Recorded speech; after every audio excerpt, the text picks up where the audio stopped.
कैसे हो? सब बढ़िया? बिल्कुल आप अच्छे होगे।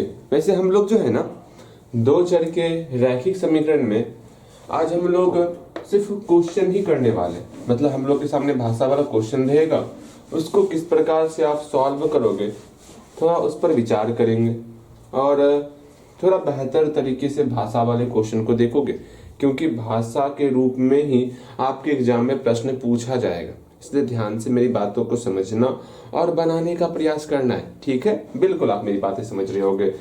वैसे हम लोग जो है इसको सॉल्व करने से पहले हम आपको एक बार फिर से बताना चाहेंगे हम लोग क्या क्या पढ़ लिए हैं, ठीक है? एक बार फिर से मेरी बातों को ध्यान से सुनोगे।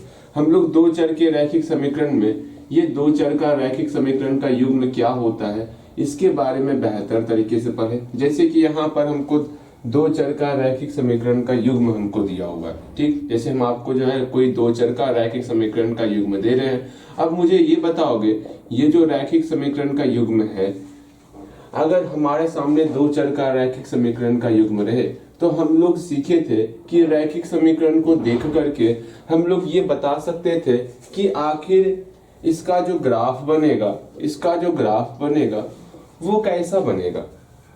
क्या कुछ इस प्रकार का बनेगा, एक दूसरे को क्रॉस करते हुए, जिसको हम लोग प्रतिच्छेदी कहते हैं, या फिर समांतर बनेगा, या फिर संपाती बनेगा। ये सब कुछ हम लोग सीखे थे। सिर्फ इस इक्वेशन को देख करके, भैया जी कैसे देखेंगे, हम लोग जो है a1 बटे a2 निकालते थे, फिर b1 बटे b2 निकालते थे, b1 बटे b2, फिर आपका c1 बटे c2 निकालते, c1 बटे c2, अर्थात a1 बटे a2, मेरा यहाँ एक छिपा हुआ है, 1 बटे 2, ठीक है? अगेन यहाँ पर 1 बटे 1, ओके, यहाँ पर 2 बटे 1।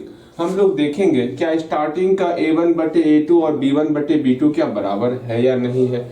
अगर दोनों आपस में बराबर नहीं होगा तो हम बोलते थे क्या उस रैखिक समीकरण का जो हल होने वाला ना, वो आपका अद्वितीय रूप से एक ही हल होगा। बात समझ रहे हो? बिल्कुल आप समझ रहे होगे। ये चीज हम सिखाए हैं, बेहतर तरीके से सिखाए, इसमें तो कहीं कोई दिक्कत नहीं। इसके शर्त को आप हमेशा ध्यान में रखोगे। ये शर्त आपके लिए बेहद बेहद बेहद जरूरी है कि हाँ, जब ग्राफ जो है प्रतिच्छेदी होगा तो आपका इस रेशो का क्या शर्त होने वाला। जब ग्राफ समांतर होगा, समांतर मतलब स्टार्टिंग का बराबर बाद में अंतर होगा। जब ग्राफ समांतर होगा तो इसका क्या शर्त होगा। जब ग्राफ संपाती होगा तो इस अनुपात का क्या शर्त होगा। ये छोटी सी बातें आपको ध्यान में रखनी है। ओके, ध्यान में रखोगे ना? बिल्कुल ध्यान में रखोगे। इसके बाद हम लोग हल करना सीखे थे। अगर हमको जो है ये इक्वेशन, यही इक्वेशन सेम टू सेम यही इक्वेशन दिया हुआ है, ठीक है? अब हम जो है इस इक्वेशन में हमको इसको सॉल्व करना है, इसको हल करना है। भैया हल क्या करना होगा, हमको x और y का वैल्यू निकालना है। तो दोनों इक्वेशन को सॉल्व करके x और y का वैल्यू निकालना है। ये हम लोग इसके लिए हम लोग तीन तरीका सीख चुके हैं। कौन कौन सा? पहला तरीका था ग्राफीय विधि में क्या करते थे, सिंपल सा इसके लिए एक रेखा का निर्माण करेंगे, फिर इसके लिए भी एक रेखा का निर्माण करेंगे, जहां पर वो क्रॉस करेगा वो मेरा x और y का वैल्यू होगा। बातें समझ में आ रही होंगी? बिल्कुल। अगेन ग्राफीय विधि के बाद जो है हम लोग सीखे थे प्रतिस्थापन विधि भी बहुत बहुत बहुत आसान था। इसमें तो कहीं कोई दिक्कत हो ही नहीं रहा था। प्रतिस्थापन विधि में जो पहला स्टेप हम लोग करते हैं वो खुद के मर्जी से करते हैं। अगर मान लो ये हमारा इक्वेशन फर्स्ट है, ये हमारा इक्वेशन सेकंड है, तो स्टार्टिंग में जो पहला मेथड होगा, जो पहला तरीका है ना, पहला स्टेप, वो आप खुद से कर सकते हो। क्या कर सकते हो? या तो आप इक्वेशन फर्स्ट लोगे या तो आप इक्वेशन सेकंड लोगे। अगर आप इक्वेशन सेकंड ले रहे हो, चलो आप इक्वेशन सेकंड ले रहे हो, तो आपको या तो x का मान निकालना है या तो y का मान निकालना है। चलो आप y का मान निकाल रहे हो। ये स्टेप फर्स्ट सिर्फ आप खुद से कर सकते हो, इसके बाद आप बन जाओगे। फिर स्टेप सेकंड आपको जो मतलब वही करना होगा जो विधि में लिखा हुआ है पहले से। अर्थात यहाँ पर y का वैल्यू निकल गया है, आप इक्वेशन सेकंड ले चुके हो। अब आपको इसके अलावा काम करना है, अर्थात ये y का वैल्यू जो है आपको इक्वेशन फर्स्ट में पुट करना होगा। ओके, इक्वेशन फर्स्ट में आप y का वैल्यू पुट करोगे। जैसे y का वैल्यू इक्वेशन फर्स्ट में पुट करोगे, आपका x का वैल्यू निकल जाएगा। और ये x का वैल्यू आप या तो फर्स्ट में पुट करो या तो सेकंड में पुट करो, या फिर एक अदर इक्वेशन आपको इक्वेशन थर्ड में मिलेगा, या तो उसमें पुट करोगे, आपका y का वैल्यू एक्चुअल में जो मीनिंग है, मतलब एक्चुअल में जो वैल्यू y का होगा वो प्राप्त हो जाएगा। ये हम लोग का प्रतिस्थापन विधि था, बहुत मजेदार विधि था, अच्छे तरीके से हम लोग सीखे थे ये प्रतिस्थापन विधि को। इसके बाद है आपका ग्राफ्य विधि। ग्राफ्य विधि तो हो गया ना। इसके बाद है आपका विलोपन विधि। विलोपन विधि जो है ये आपको हम लोग पहले ही सिखा दिए, स्टार्टिंग भी हम लोग विलोपन विधि से ही किए थे, इसमें तो कहीं कोई दिक्कत नहीं है। विलोपन विधि में क्या करना होता है, या तो x वाले टर्म को बराबर करना होता है या तो y वाले टर्म को बराबर करना होता है। भैया यहाँ तो y वाला टर्म बराबर है ना, तो सिंपल से इसको घटा देंगे तो ये टर्म कट जाएगा, विलुप्त हो जाएगा, मेरा x का वैल्यू निकल जाएगा। ये छोटी छोटी बातें आपको ध्यान में रखनी होंगी। उम्मीद करते हैं विलोपन विधि फिर से समझाएंगे, परेशान मत होना, ठीक है। ये सारी बातें आपको ध्यान में रखनी होंगी। वैसे इसके लिए एक और तरीका होता है, इसको हम लोग कहते हैं क्रॉस मल्टीप्लिकेशन मेथड, वज्र गुणन विधि। वो भी बचा हुआ है, सिर्फ वो बचा हुआ मेथड, बाकी सब कुछ सॉल्व कर लिए हैं।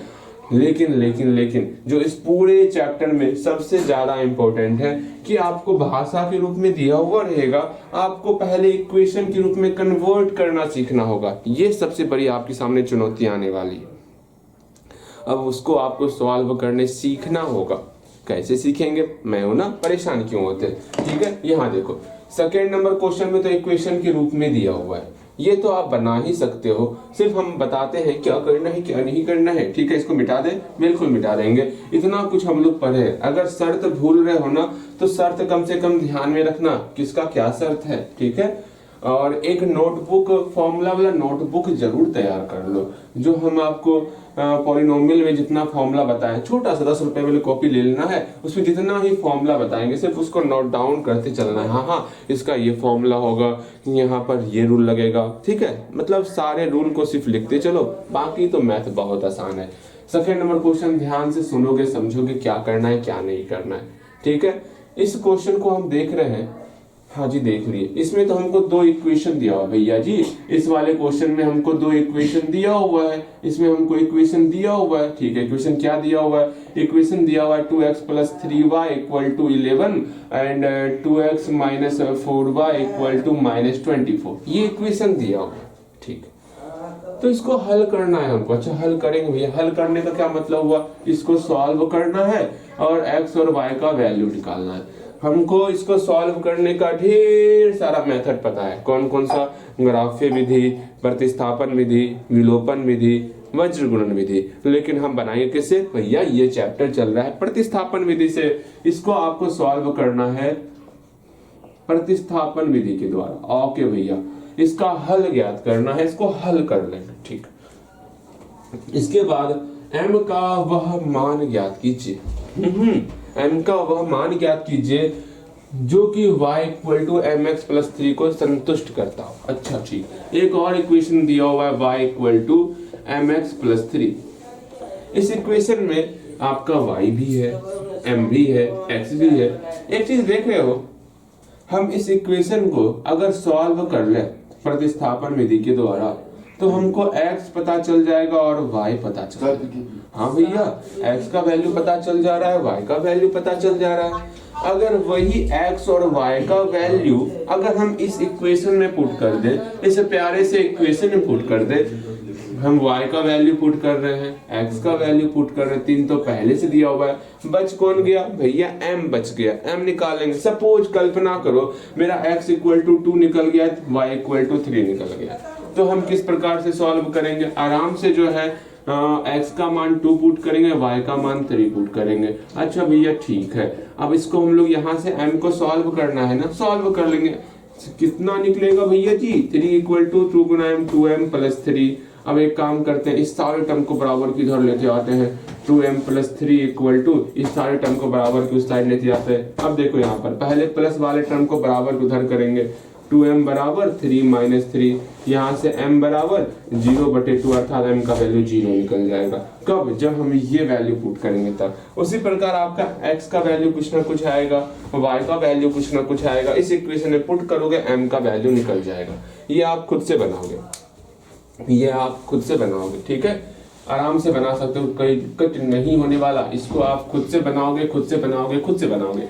कैसे बनाओगे? सिंपल सा मैं बताता हूँ तरीका से, क्या करना है क्या नहीं करना है। आपको लिखना है, दिया है सॉल्व करके सॉल्यूशन लिख के लिखना होगा आपको। दिया है, क्या दिया है आपको? इक्वेशन दिया हुआ है।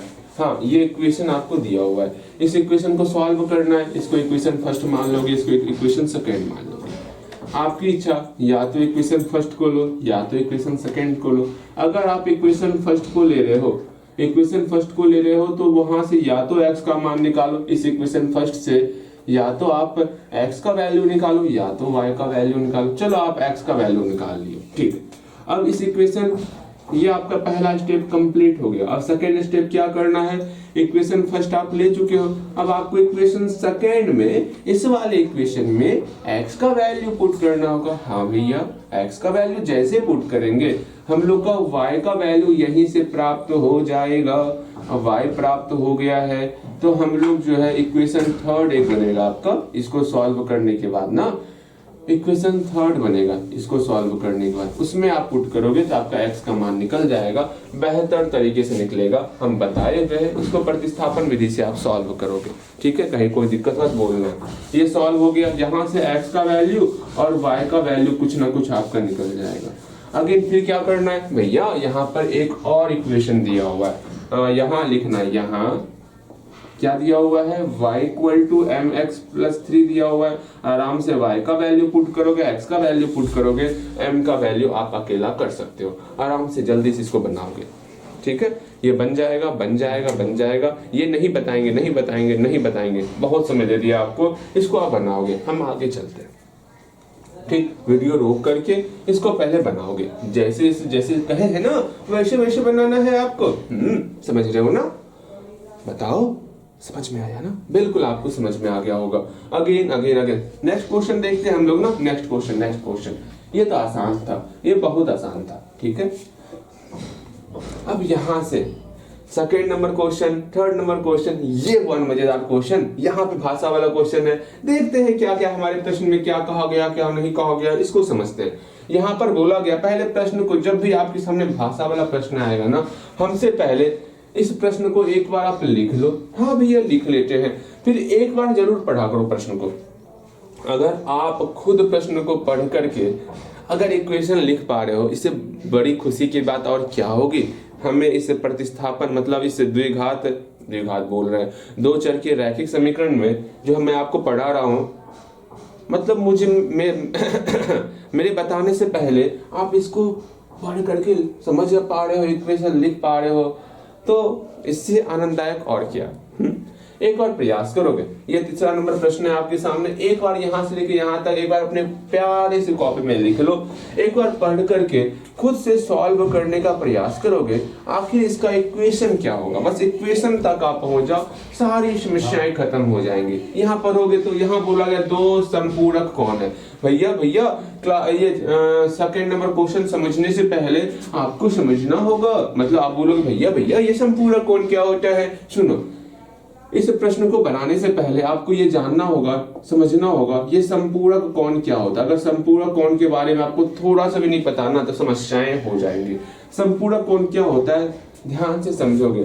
संपूरक कौन क्या हुआ, ऐसा दो कोण आपको दे रहे हैं, ऐसा दो कोण आपको दे रहे हैं जिसको आप ऐड करोगे ना। मान लो यहाँ पर कोई एंगल है, मान लो यहाँ पर x है, यहाँ पर y है। इस दो एंगल को जब आप ऐड कर रहे हो, तो वो आपका जो है 180 डिग्री के बराबर हो रहा है। इसी को हम लोग कहते हैं, ऐसे युग्म को हम लोग कहते हैं संपूरक कोण। अगर जानते हो तो बहुत अच्छी बात है, नहीं जानते तो इस बात को अपने दिमाग में बैठा लोगे। संपूरक कोण क्या हुआ, एक बार फिर से एक एग्जांपल देते हैं, क्वेश्चन पूछते हैं संपूरक कोण का, ठीक है। मान लो ये कोण और ये कोण, ठीक है। संपूरक है, क्या है, संपूरक है। अगर ये आपका 150 डिग्री नहीं, इसका आप उल्टा करते हैं, ये आपका जो है ना कुछ ऐसा है, ठीक है। ये आपका 120 डिग्री है, ठीक है। तो बताओगे आप ये कितना डिग्री होगा, ये x का वैल्यू क्या होगा। अगर ये दोनों मेरा संपूरक कोण है, ये दोनों संपूरक कोण है, तो x का वैल्यू क्या होगा। तुरंत आप बोलोगे भैया तो सिखाए थे संपूरक कोण का युग्म किसको कहेंगे। इसको भैया संपूरक कोण तभी कहेंगे, इसको संपूरक कोण तभी कहेंगे जब ये 120 डिग्री और ये x दोनों को अगर जोड़ देना, दोनों को अगर जोड़ देना तो मेरा जो है 180 डिग्री के बराबर होना चाहिए। भैया आप सिखाए थे संपूरक कोण किसको कहेंगे, संपूरक कोण किसको कहेंगे। अगर ये 120 डिग्री ये x डिग्री अगर दोनों को जोड़े, 120 को और x को जोड़े, तो दोनों को जोड़ने के बाद मेरा जो है 180 डिग्री के बराबर आना चाहिए। संपूरक 180 डिग्री होना चाहिए। बस संपूरक में समझो 180 छिपा हुआ है, ठीक है। जब भी संपूरक बोलेंगे आपको ध्यान में रखना, दो कोण संपूरक तभी होगा जब दोनों को जोड़ने के बाद आपका 180 डिग्री के बराबर हो रहा है। अब यहां से आपको जो है ना x को अकेला कर लेना है और क्या करना है, आराम से 180 दिया हुआ है, उसमें जैसे हम इस 120 को घटाएंगे तो हम लोग का कितना निकल जाएगा, 60 निकल जाएगा। वो बाद की बात है, बस आपको ये समझना होगा। अगर संपूरक कह रहे हैं ना, बस ये लाइन अभी समझ लो। अगर संपूरक कह रहे हैं ना, इस दोनों को जोड़ेंगे तो वो मेरा 180 डिग्री के बराबर होगा। अगर ये एंगल W है, ये एंगल Z है, ये संपूरक दिया हुआ है, तो हम लोग क्या बोल सकते हैं, भैया ये संपूरक है ना, तो दोनों एंगल को जब सम करेंगे अर्थात W और Z को जोड़ेंगे ना, हमारा 180 के बराबर होने वाला। बस ये छोटी सी बातें आपको समझनी होंगी। संपूरक समझ में आ गया, बिल्कुल समझ में आ गया होगा। अब यहाँ ध्यान दो, यहाँ पर क्या बोला जा रहा है, दो संपूरक कोण है, उसमें एक बड़ा कोण होगा, एक छोटा कोण होगा। हाँ भैया बिल्कुल सही कह रहे हैं, एक बड़ा एक छोटा कोण होगा। हाँ जी, ये तो बात बिल्कुल सही है। जैसे दो कोण ले लिया, संपूरक कोण का ही दो कोण लिए, एक बड़ा कोण एक छोटा कोण। हाँ भैया ठीक है, चलिए समझते। जैसे यहाँ पर कोई बड़ा कोण ले लिए, हाँ बड़ा कोण संपूरक कोण का, यहाँ पर कोई छोटा कोण ले लिए, भैया बड़ा कोण क्या होगा, जो छोटा कोण से बड़ा होगा। ठीक है, जैसे ये एंगल एक ले लिए, एक ये एंगल ले लिए, ठीक है। इसको हम लोग कुछ मान लेते हैं, सपोज बड़े कोण को हम लोग x मान लिए, छोटे कोण को हम लोग y मान लिए, ठीक है। और यहाँ पर बोला गया है दो संपूरक कोण में बड़ा कोण छोटा कोण से 18 डिग्री अधिक है। इसको अगर समझ जाओगे ना, बड़ा कोण समझना, बड़ा कोण जो है छोटे कोण से 18 डिग्री अधिक है। अगर ये लाइन पढ़ करके आप समझ पा रहे हो कौन ज्यादा है कौन नहीं ज्यादा है, तो बेहतर तरीके से हर एक चीज सीखोगे आप। यहाँ बोला गया है बड़ा कोण, जो ये बड़ा कोण है वो छोटे कोण से, इस छोटे कोण से कितना अधिक है, 18 अधिक है। ये बड़ा कोण इस छोटे कोण से 18 अधिक है ना, हाँ ये 18 ज्यादा है। किससे ज्यादा है, इससे ज्यादा है, ठीक है। हाँ भैया ठीक है, समझ में आ गया। यहाँ पर आपके सामने दो इक्वेशन बनाने का रास्ता निकल चुका है। पहला रास्ता क्या, ये संपूरक कोण है, हाँ संपूरक कोण है तो क्या होगा भैया, संपूरक कोण है तो हम जानते हैं दोनों एंगल को जब जोड़ेंगे तो मेरा जो है 180 डिग्री के बराबर हो जाएगा। बहुत अच्छी बातें हैं, अर्थात x और y को जोड़ोगे ना, तो 180 के बराबर हो जाएगा, ठीक है। सेकेंड इक्वेशन कैसे निकालोगे, सेकेंड इक्वेशन किस प्रकार निकालोगे भैया, सेकेंड इक्वेशन यहां से निकलेगा, ये बड़ा वाला कोण जो है ना इससे 18 ज्यादा है। भैया अब क्या होगा, कुछ समझ में ना आ रहा है, ध्यान से समझोगे, ध्यान से। जैसे ये आप हो, ये आपकी बहन है, ठीक है, ये आपकी बहन है, ये आप हो, ठीक है, ये आप हो, ये आपकी बहन है। अब यहाँ पर ध्यान से समझना, आपकी बहना के पास y रुपया है, आपके पास जो है ना x रुपया है, ठीक। या फिर और एग्जांपल लेना है, आपकी बहना के पास 5 रुपए है, आपके पास जो है आपकी बहना से जो है 3 रुपए ज्यादा है। कितना पे ज्यादा है, 3 रुपए ज्यादा है। हम बोलेंगे दोनों को बराबर करना है, दोनों को बराबर करना है। भैया दोनों बराबर कब होगा, यहाँ 5 है, यहाँ 5 में 3 और ज्यादा है मेरे पास। दोनों को जब बराबर करना होगा आपको, आपके पास जो ज्यादा रुपए है ना उसको फेंक देना होगा बाहर, निकलो। अर्थात आपके पास 3 रुपए ज्यादा है, उसको 3 रुपए को किसी को दान कर देना है। मतलब दोनों को बराबर करने के लिए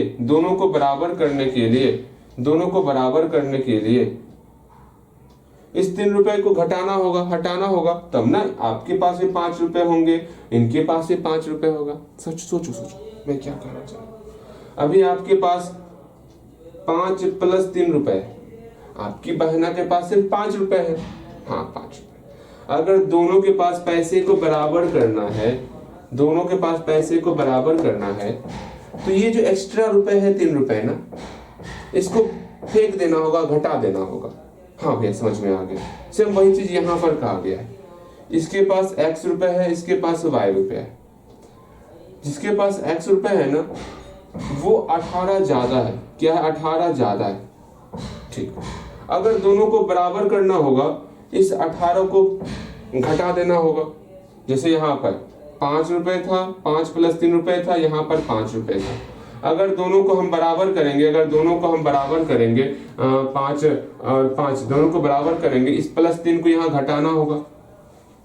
सॉरी समझ नहीं रहे, समझो, ध्यान से समझो, हम क्या करना चाह रहे हैं समझो। यहाँ पर 5 प्लस 3 रुपए है ना, हाँ भैया यहाँ 5 प्लस 3 रुपए, ठीक। यहाँ पर 5 रुपए है, हाँ भैया 5 रुपए। अगर हम जान रहे ये 3 रुपए ज्यादा है ना, 3 रुपए ज्यादा है ना, अगर दोनों को बराबर करना है तो हमको 3 रुपए यहाँ घटाना होगा, तब ना 3 रुपया घटेगा तो 5 रुपया 5 रुपए के बराबर होगा। सेम वही चीज यहाँ बोल रहे हैं। इसके पास x रुपए, इसके पास y रुपए। x और y बराबर कब होगा भैया? ये x रुपया तो 18 ज्यादा है ना, हमको दोनों को बराबर करना है ना, जो ज्यादा होगा उसको घटा देते हैं उसी में, अर्थात इसमें 18 घटाना होगा। समझ में आ रहा? समझ में आ रहा? समझ में आ रहा? समझ में आ रहा? सोचो ना, मेरे पास x रुपए है, ये मेरे पास x रुपए है, ठीक है, मेरे पास x रुपए है, ठीक है। आपके पास जो है, मान लो समझना, कैसे समझाऊं आपको, कैसे समझाऊं, ऐसे समझो। मेरे पास 5 रुपए का सिक्का है, आपके पास 2 रुपए का सिक्का है, ठीक। आपके पास 2 रुपए का सिक्का, मेरे पास 5 रुपए का सिक्का। दोनों को बराबर करना है तो क्या करना होगा? 5 में से कितना घटाना होगा? जितना ज्यादा है भैया, 3 रुपए ज्यादा है, मतलब हम जो है आपसे 3 रुपए अधिक है ना, तो 3 रुपए को घटाना होगा। मतलब समझो, अगर मेरे पास 5 रुपए का सिक्का है, आपके पास 2 रुपए का सिक्का है, ठीक। अब बोलेंगे दोनों को बराबर करना है तो क्या करना होगा भैया? आप अपने में, आप कितना ज्यादा है, आप जो है 3 ज्यादा है ना, तो 3 को घटाना होगा। सेम वही चीज यहाँ पर, ये x रुपए है, ये y रुपए है, ठीक है। x कितना ज्यादा है? x ज्यादा है, 18 रुपए x ज्यादा है। दोनों को बराबर करने के लिए 18 को यहाँ घटाना होगा। ये छोटी सी बातें हैं, समझनी होंगी आपको, मेरे ख्याल से आप समझ गए होंगे, ठीक है। अर्थात फिर से समझोगे, यहाँ पर इक्वेशन कैसे लिखोगे भैया? यहाँ x है, यहाँ y है, x y बराबर होगा, लेकिन x कितना ज्यादा है? x कितना ज्यादा है? 18 ज्यादा है ना x, अर्थात दोनों को बराबर करना होगा तो 18 घटाना होगा। ये छोटी सी बातें समझोगे तो हर सब कुछ समझ में आ जाएगा, ठीक। अब यहाँ पर 2 इक्वेशन बन गया, बस यही 2 इक्वेशन से आपका बेड़ा पार है। मेरे ख्याल से ये चीज समझ में आया, कैसे क्या हो रहा है, क्या नहीं हो रहा है। यहाँ से बेहतर तरीके से समझ में आ गया ना? बिल्कुल आपको समझ में आ गया होगा। यहाँ देखो, बनाना कैसे वो समझो। 3 का तीसरा नंबर कैसे बनाओगे उसको समझना है। क्या करना होगा? उन्हें ज्ञात कीजिए। किन्हें ज्ञात कीजिए भैया? संपूर्ण कोण को ज्ञात कीजिए, बड़ा कोण छोटा कोण को। तो हम बड़ा कोण को x मान लेते हैं, छोटा कोण को y मान लेते हैं। माना कि बड़ा कोण बराबर x, ठीक है। फिर छोटा कोण बराबर y, बड़ा कोण x मान लिए, छोटा कोण y मान लिए, ठीक है। उसके बाद क्या करना होगा? प्रश्नानुसार, प्रश्न के अनुसार, ठीक है। प्रश्नानुसार क्या कहेंगे? प्रश्नानुसार, प्रश्न के अनुसार यहाँ 2 संपूर्ण कोण दिया हुआ है, अर्थात ये दोनों मेरा संपूर्ण कोण है, इस दोनों को जोड़ेंगे तो मेरा 180 डिग्री के बराबर हो जाए। ये मेरा पहला इक्वेशन हो गया। फिर बोला गया बड़ा कोण छोटे कोण से 18 अधिक है। ये बड़ा कोण x है, ये छोटा कोण y है। ये बड़ा कोण जो है ये छोटे कोण से कितना अधिक है? ये 18 अधिक है। अगर दोनों को बराबर करना होगा तो 18 यहाँ घटाना होगा, बिल्कुल। तो यहाँ पर मेरा एक और इक्वेशन आ गया, बहुत प्यारा सा इक्वेशन आ गया, x - 18 = y। इसको हम इक्वेशन सेकेंड मान लेते हैं, ठीक है। अब सोचना है, दोनों इक्वेशन को सॉल्व करना है प्रतिस्थापन विधि के द्वारा। आपको x और y का वैल्यू अकेला करना होगा। ये आप खुद कर सकते हो। कैसे करोगे? सुनो, हम सिर्फ तरीका बताएंगे, बाकी आपको खुद से सॉल्व करना होगा। आपको क्या करना होगा? आपका पहला स्टेप क्या होने वाला? पहला स्टेप फर्स्ट क्या होने वाला भैया? या तो हम जो है इक्वेशन फर्स्ट को लेंगे या तो इक्वेशन सेकंड। ये पहला स्टेप आप खुद की मर्जी से कर सकते हो, आपकी इच्छा, या तो फर्स्ट को लो या तो सेकंड को लो। चलो आप इक्वेशन सेकंड ले रहे हो। इक्वेशन सेकंड से या तो x का वैल्यू अकेला करो या तो y का वैल्यू अकेला करो। भैया यहाँ y तो अकेला ही है, चलो कोई बात नहीं, आप x को अकेला कर रहे हो। किसको अकेला कर रहे हो? आप x को अकेला कर रहे हो। जैसे ये पहला स्टेप आप कंप्लीट करोगे, सेकेंड स्टेप में आप बंध जाओगे, ठीक है। अब यहाँ पर आपका x का वैल्यू अकेला हो चुका है, इक्वेशन सेकंड ले चुके, आप इक्वेशन सेकंड को ले चुके हो, यहाँ से x को अकेला कर चुके हो। अब आप इस x के वैल्यू को इक्वेशन फर्स्ट में पुट करोगे। भैया ठीक है, हम इक्वेशन फर्स्ट में इस x के वैल्यू को पुट कर रहे हैं। जैसे इक्वेशन फर्स्ट में इस x के वैल्यू को पुट करोगे तो आपका y का वैल्यू पता चल जाएगा। अब इस y का एक्यूरेट मान आपको निकला होगा, वो मान जो है इक्वेशन थर्ड में या सेकंड में या फर्स्ट में किसी में पुट करके आपको जो है वैल्यू निकाल देना। ये चीज आपको बेहतर तरीके बहुत बहुत बहुत अच्छे तरीके से सिखाए हैं। आप इसको सॉल्व कर सकते हो, इस मेथड के द्वारा आप x और y का वैल्यू निकाल सकते हो, ठीक है। इसमें तो कहीं कोई दिक्कत नहीं होना चाहिए। जैसे x और y निकल गया तो यहाँ लिखोगे आता बड़ा कौन बराबर बड़ा कौन बराबर x का वैल्यू जो निकला यहाँ लिख लोगे, फिर छोटा कौन बराबर, अब मेहनत आपको खुद से करना होगा, छोटा कौन बराबर y, तो y यहाँ पर लिख लोगे, बस काम खत्म। इस प्रकार से इसको सॉल्व करना है आपको। डन डन, बिल्कुल समझ में आ गया बेहतर तरीके से। इसको बना सकते हो, बिल्कुल बनाओगे, कहीं कोई दिक्कत नहीं है। अगेन थर्ड नंबर क्वेश्चन की तरफ बड़ी तीव्र गति से आगे चलेंगे। सेकंड नंबर क्वेश्चन आप बनाओगे, ठीक है। सॉल्व आपको खुद करना होगा, सॉल्व आपको खुद करना होगा। हम आप समझाएंगे, जहां हमको लगेगा ना ये टफ है तब उसको सॉल्व करवाएंगे। यहाँ बिल्कुल आसान है, इतना आसान है मैं क्या कहूँ इसको बहुत आसान है। चलो आगे चलते हैं, आगे चलते हैं, आगे चलते हैं, ठीक है।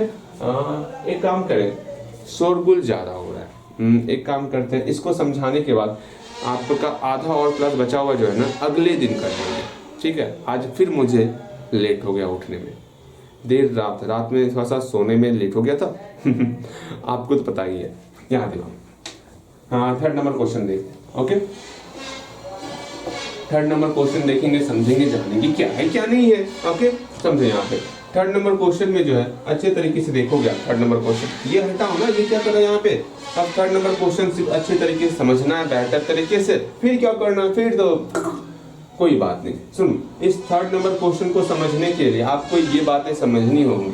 जैसे आप जो है एक मार्कर परचेज कर रहे हो, ठीक है। आप बोलोगे भैया भैया आपके पास मार्कर है, हमारे पास भी कलम है, ठीक है। आज मार्कर और कलम की बातें करेंगे। देखो यहाँ मार्कर है, हाँ भैया, जिससे हम लिख रहे हैं वो बहुत प्यारा सा मार्कर है, ठीक है। आपके पास कलम है, हाँ भैया मेरे पास तो कलम है, आपके पास कलम है। सपोज मार्कर जो है वो 10 रुपए में मिलता है। कितने रुपए मिलता है? 10 रुपए में। कलम जो है वो 5 रुपए में मिलता है, हाँ भैया ठीक है। अगर आप मार्केट जा रहे हो, बोलेंगे भैया सुनो ना, हाँ मेरी प्यारी बहना सुनो ना, मार्केट जा रहे हो ना, आप 2 मार्कर खरीद लेना, 2 मार्कर खरीद लेना और 3 पेन खरीद लेना, 3 कलम खरीद लेना। अच्छा भैया ठीक, ये बताओगे यहाँ 2 का 2 हो गया, ठीक है। यहाँ कुछ नहीं है तो मल्टीप्लाई छिपा हुआ है। मार्कर का कीमत कितना है भैया? अच्छा सुनो, ऐसे पहले पूरा क्वेश्चन सुन लो। आप 2 मार्कर खरीद रहे हो और 3 पेन खरीद रहे हो, आपको टोटल कितने रुपए पेड करने पड़ रहे हैं वो मैं बता रहा हूँ। अच्छा आप खुद बताओ कितना रुपया आपको लग रहा होगा टोटल। तो आप बोलोगे भैया 2 मार्कर है ना, मार्कर का कीमत कितना है? मार्कर का कीमत 10 रुपए है, तो यहाँ पर आप 10 रुपए लिख रहे हो, ठीक है। यहाँ प्लस का प्लस, यहाँ 3 है ना, 3 का 3। पेन कितना है भैया? पेन जो है वो 5 रुपए पेन का कीमत है, यहाँ आप 5 लिख लियो, ठीक है। अर्थात टोटल कितने रुपए लग गए? टोटल 2 गुना 10 मेरा 20 हो गया, प्लस का प्लस 3 पचे 15, अर्थात टोटल जो है आपका 35 रुपीज लग रहे हैं। ये तो समझ में आ गया कैसे क्या करते हैं। लेकिन समस्याएं तब आ जाएंगी जब यहाँ पर ये 10 रुपए नहीं दिया होगा, ये 5 रुपए नहीं दिया रहेगा। यहाँ पर आपको पता ही नहीं है मार्कर का क्या कीमत है। जब पता ही नहीं है तो आप x मानोगे, यहाँ पता ही नहीं है आपको कलम का क्या कीमत है तो y मानोगे, ठीक है। हम बोल रहे हैं आप मार्केट जा रहे हो और जो है 2 मार्कर खरीद रहे हो और 3 पेन खरीद रहे हो, इसका कीमत जो है ना वो 35 रुपए है। तब क्या करोगे भैया? क्या करेंगे हमको समझ में ना आ रहा। तो आप बोलोगे भैया सुनिए 2 का 2 हो गया, मार्कर का कीमत क्या हुआ? भैया मार्कर का कीमत तो x रुपए है, तो यहाँ 2 गुना x हो गया, ठीक है। यहाँ प्लस का प्लस, यहाँ 3 का 3, पेन का कीमत कितना है भैया जी? पेन का कीमत y है, तो यहाँ y लिख लिए, इक्वल टू 35 हो गया। देख रहे हैं यहाँ पर क्या इक्वेशन बन रहा है? हम जानते हैं 2 और x के बीच में गुना है ना, गुना को दर्शाते नहीं, इसको छिपा के लिखते हैं। हम लोग लिख सकते हैं 2x, बिल्कुल। यहाँ प्लस का प्लस, 3 गुना y, यहाँ गुना को छिपा देंगे, अर्थात 3y हो गया, इक्वल टू 35। ये प्यारा सा मेरा इक्वेशन निकल जाएगा। इस प्रकार से इक्वेशन निकालना है आपको, कैसे क्या हो रहा है उसको समझना होगा, ठीक है। अगर हम बोले सुनो, अब मार्केट जा रहे हो, आप 2 मार्कर ने, अब यहाँ पर मार्कर चेंज कर रहे हैं, आप सुनो ना, आप 7 मार्कर परचेज कर लेना और 5 पेन परचेज कर लेना। आपको जो है ना खर्चे पड़ जाते हैं, वो पड़ जाता है कितना 95 रुपया पड़ जाता है। कितना? 95 रुपया आपको टोटल खर्च पड़ जा रहा है, अगर आप 7 मार्कर परचेज कर रहे हो और 5 पेन परचेज कर रहे हो। भैया ठीक है, अच्छी बात कही आपने। अब इसके लिए इक्वेशन किस प्रकार से बनाएंगे? सिंपल सा आप बोलो भैया 7 मार्कर ना, 7 का 7 लिख लिए, एक मार्कर की कीमत कितना है? x रुपए, तो यहाँ x लिख लिए, बहुत अच्छे। प्लस का प्लस, यहाँ 5 है ना, 5 लिख लिए। एक पेन का कीमत कितना है? y रुपए, तो यहाँ y कर दिए, इक्वल टू 95 टू 95। ये रहा इक्वेशन। देखिए भैया इक्वेशन, आपके इक्वेशन को आपको समर्पित हो गया। कितना प्यारा इक्वेशन आप निकाल दी हो। अगर ये चीज समझ में आ रहा है ना, ये प्रश्न हलवा है, क्या है? हलवा। हाँ, बन जाएगा, तुरंत बन जाएगा ये, ठीक है। इसमें तो कहीं कोई दिक्कत होने ही वाला नहीं है। अब क्या बोले, अब क्या बोले? इतना आसान प्रश्नों को हम बताएंगे? बिल्कुल ना बताएंगे। यहाँ मार्कर की जगह पर यहाँ पर आपको बल्ला दिया हुआ है, इस पेन की जगह पर यहाँ पे गेंद दिया हुआ है।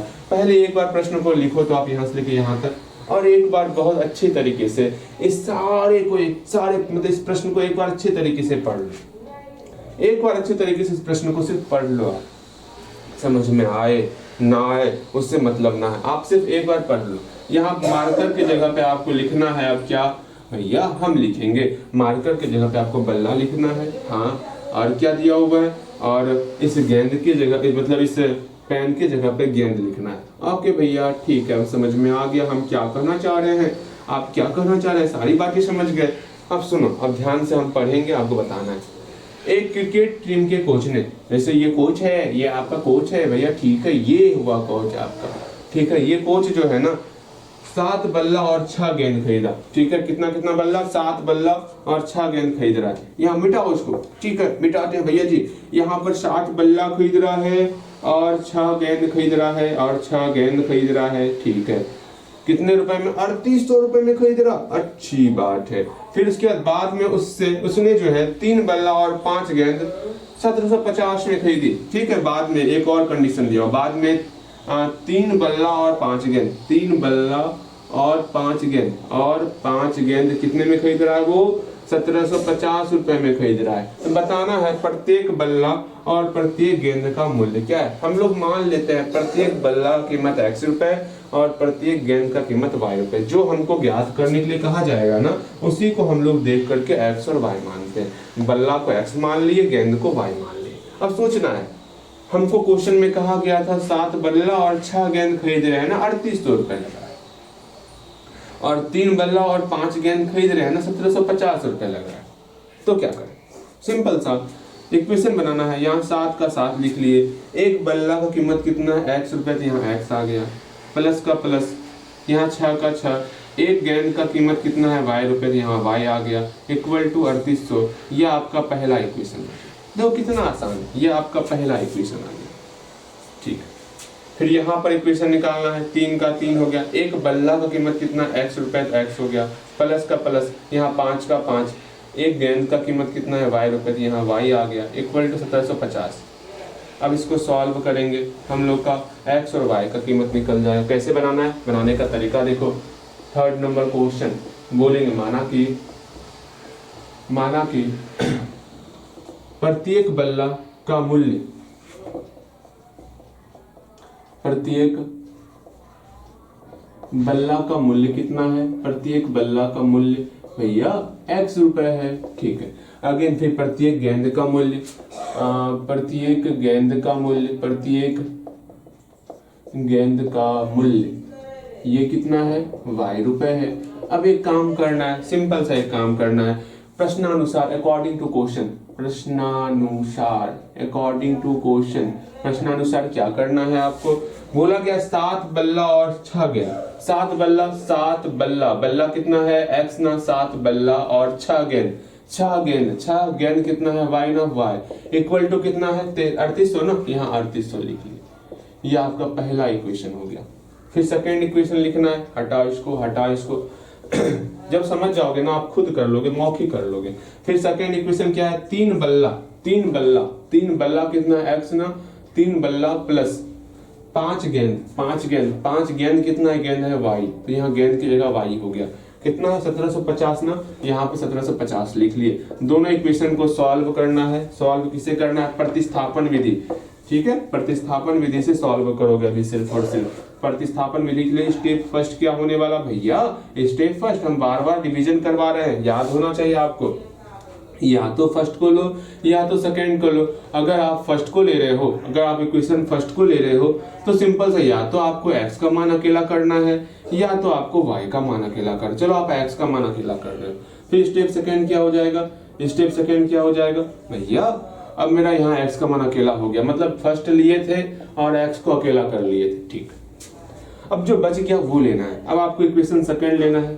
अब इस इक्वेशन सेकंड में x का वैल्यू पुट करना है, मेरा जो है y का वैल्यू अकेला हो जाएगा। जैसे ही y अकेला होगा तो आप किसी भी इक्वेशन में पुट करके आप x का वैल्यू निकाल सकते हो। बस ये छोटा सा आपको मेथड सिखाए थे, वो मेथड आपको आना चाहिए। इस मेथड का प्रयोग करके आपका x और y का वैल्यू कुछ ना कुछ आ ही जाएगा। जैसे ही कुछ ना कुछ वैल्यू आ जाएगा तो यहाँ लिखोगे अतः प्रत्येक बल्ला का मूल्य बराबर x रुपए, प्रत्येक गेंद का मूल्य बराबर y रुपए, x बराबर कुछ निकलेगा, y बराबर कुछ निकलेगा, आराम से लिख लोगे, काम कंप्लीट। ठीक है, समझ में आ गया? अरे बहुत आसान है, इससे आसान कुछ ना होगा। ये हम लोग सारा क्वेश्चन सॉल्व कर लिए और सॉल्व करें क्या क्वेश्चन, नहीं, बाकी का जो बचा हुआ क्लास है ना, सोच रहे हैं अगले क्लास में कंप्लीट करेंगे। ठीक है, अभी और कम से कम 3 क्वेश्चन और करने वाले, तब ये सेशन कंप्लीट होगा। अब थोड़ा आपको मेहनत करना होगा, हम लोग सोच रहे हैं कौन सा चल रहा है आपका चैप्टर, कौन चल रहा है भैया कल जो है ना 3 क्वेश्चन और है इस 3.2 में, तो आज की क्लास में 3.2 कंप्लीट करके रिलैक्स हो जाना है। लेकिन तीनों क्वेश्चन, इसमें से क्वेश्चन 5वां नंबर क्वेश्चन बहुत इंपॉर्टेंट है, 6ठा नंबर क्वेश्चन बहुत इंपॉर्टेंट है। ऐसा क्वेश्चन आपके एग्जाम में देखे हुए हैं, ठीक है, तो अच्छे तरीके से बनाओगे। अब भाड़ा वाला प्रश्न आ गया, क्या ही एनसीईआरटी बुक में एक ही प्रश्न रहता है, लेकिन बहुत बेहतर प्रश्न रहता है, ये आप मानो। ठीक है, तो अभी सिखा दें कल ही, ठीक है, कल ही सिखाते हैं। शोरगुल से मुक्त होकर के आप बेहतर तरीके से कल हम लोग बचा हुआ क्लास करेंगे। ठीक है, बिल्कुल।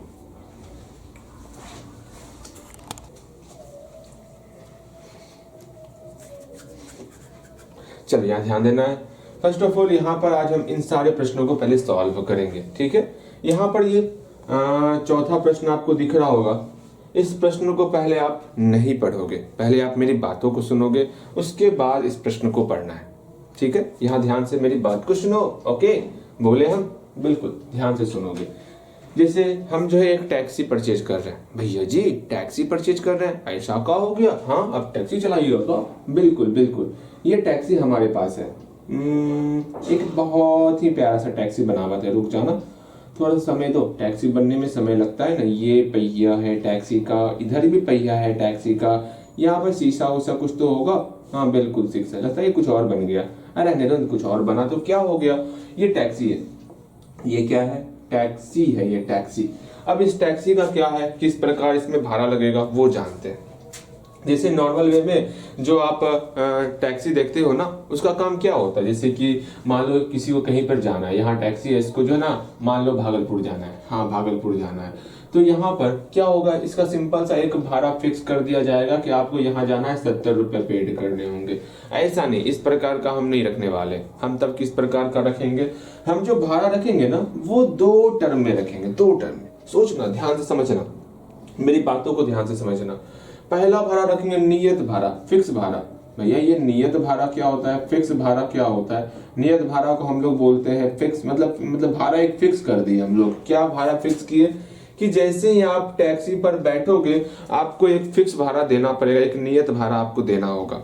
आप बैठ गए तो पैसे पेड करने ही होंगे आपको, ठीक है। हम मान लो एक फिक्स भाड़ा रख देते हैं 10 रुपए, मतलब जैसे ही आप बैठोगे आपको 10 रुपए पेड करने होंगे, चाहे आप जहां जाओ या ना जाओ आपको 10 रुपए पेड करने होंगे। ओके ओके ओके, ठीक है। फिर एक और भाड़ा रखेंगे, जितना किलोमीटर आपको चलना है, जितना किलोमीटर आपको चलना उस किलोमीटर के हिसाब से भाड़ा लगेगा। मान लो हम जो है ना 5 रुपया पर किलोमीटर भाड़ा लेते हैं, 5 रुपया पर किलो, मतलब अगर आप 1 किलोमीटर डिस्टेंस ट्रेवल कर रहे हो तो आपको 5 रुपए पेड करने होंगे। ये बातें समझ में आ गई? ठीक भैया, समझ में आ गया।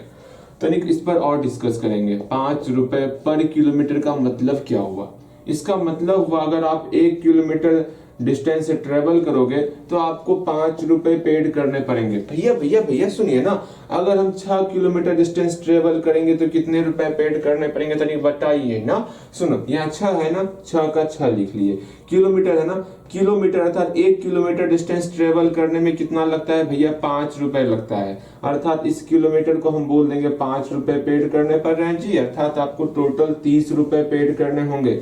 हाँ भैया, समझ में आ गया। अगर 12 किलोमीटर की बात करें तो कितना रुपए पेड करना होगा? यहाँ 12 है ना, 12 का 12 लिख लिए। हम जानते हैं किलोमीटर अर्थात यहाँ 1 छिपा हुआ, 1 किलोमीटर के लिए कितना रुपए पेड करना पड़ता है भैया? 1 किलोमीटर के लिए 5 रुपए पेड करने पड़ते। इस किलोमीटर की जगह पर हम लोग लिख सकते हैं 5 रुपए, बिल्कुल लिख सकते हैं, अर्थात आपको 60 रुपए पेड करने होंगे। ये बातें समझ में आई? तो किस प्रकार हम लोग जो है 6 किलोमीटर के लिए, 12 किलोमीटर के लिए किस प्रकार निकालते हैं, इसका मतलब क्या होता है वो समझ में आ गया। अच्छा, ये सारी बातें छोड़ो, अब यहाँ पर हम अपने टैक्सी के बारे में बात करेंगे, सिर्फ अपने टैक्सी के बारे में बात करेंगे। कछूना, हमारी टैक्सी में अगर बैठना है तो आपको कितना रुपए पेड करना होगा? मान लो आप 5 किलोमीटर जाते हो। कितना किलोमीटर जाते हो? 5 किलोमीटर जाते हो। तो कैसे भाड़ा दोगे भैया? 2 तरह का भाड़ा होगा। पहला तो एक नियत भाड़ा होगा, जो फिक्स भाड़ा आप कर दिए हुए हैं। एक होगा किलोमीटर के हिसाब से भाड़ा होगा। अच्छा ठीक है, आप जा रहे हो 5 किलोमीटर तो आपको एक फिक्स भाड़ा लगेगा ही लगेगा। वो फिक्स भाड़ा क्या? ये 10 रुपए तो आपको लगेंगे ही लगेंगे। हम एक फिक्स भाड़ा 10 रुपए पेड कर दिए, 10 रुपए फिक्स कर दिया, आपको 10 रुपया लगना है तो लगना है। अब किलोमीटर के हिसाब से अगर आप 1 किलोमीटर जा रहे हो तो आपको 5 रुपए पेड करने होंगे। 5 रुपए पर किलोमीटर है ना। अगर आप 1 किलोमीटर जा रहे हो तो आपको 5 रुपए पेड करने हैं। भैया भैया समझ में ना आवत है, कैसी कैसी बातें कर रहे हैं, ध्यान से समझोगे, फिर से समझोगे। ये टैक्सी है, इस पर 2 तरह का भाड़ा लग रहा है। एक है नियत भाड़ा, आप जैसे बैठोगे आपको फिक्स भाड़ा है वो देना होगा, 10 रुपए देने होंगे। एक है, और दूसरा भाड़ा क्या है? जितना किलोमीटर आप डिस्टेंस ट्रेवल कर रहे हो उस आधार पर आपको भी एक किराया देना होगा। भैया समझ में आ गया? समझ में आ गया क्या कह रहे हैं आप? यहाँ पर 5, अच्छा आप जो है 5 किलोमीटर जा रहे हो, 5 किलोमीटर जा रहे हो, अर्थात क्या होगा? आपको कितने रुपए देने पड़ेंगे? पहला तो फिक्स भाड़ा है, 10 रुपए तो देने ही होंगे, देने होंगे 10 रुपए। साथ ही साथ में 5 किलोमीटर जा रहे हो ना, 5 का मतलब 5 लिख दिए। और 1 किलोमीटर जाने में कितना रुपए पेड करना पड़ता है भैया? 1 किलोमीटर जाने में 5 रुपए पेड करने पड़ते। तो इस किलोमीटर की जगह पर यहाँ पर 5 रुपए लिख देंगे, अर्थात टोटल कितने रुपए हो गए? 10 रुपए प्लस 25 रुपए, अर्थात टोटल जो है आपको 35 रुपए पेड करने पड़े। अच्छा भैया ये चल रहा है यहाँ पर, हमें तो पता ही नहीं था। एक बताओगे आप, अगर आप जो है 7 किलोमीटर डिस्टेंस ट्रेवल कर रहे हो तो आपको कितने रुपए पेड करने होंगे? एक बार खुद से सोचोगे, खुद से दिमाग लगाओगे, खुद से प्रयास करोगे खुद से। तो हम चाहते हैं आप प्रयास करोगे। अगर 7 किलोमीटर आपको डिस्टेंस ट्रेवल करना होगा तो आपको कितने रुपए पेड करने होंगे? सोचना, एकदम आराम से सोचो, कुछ नहीं, सोचो और बनाओ जल्दी से। उम्मीद करते हैं बन गया होगा। यहाँ देखो 7 किलोमीटर है ना, पहला भाड़ा लगेगा कौन सा? जो फिक्स भाड़ा है वो भाड़ा लगेगा। फिर उसके बाद जोड़ना होगा किलोमीटर के हिसाब से भाड़ा, अर्थात पहले आपको नियत भाड़ा जोड़ना होगा। हाँ भैया, नियत भाड़ा जोड़ना होगा, फिक्स भाड़ा, फिक्स मतलब जो भाड़ा फिक्स करते हैं वो जोड़ना होगा।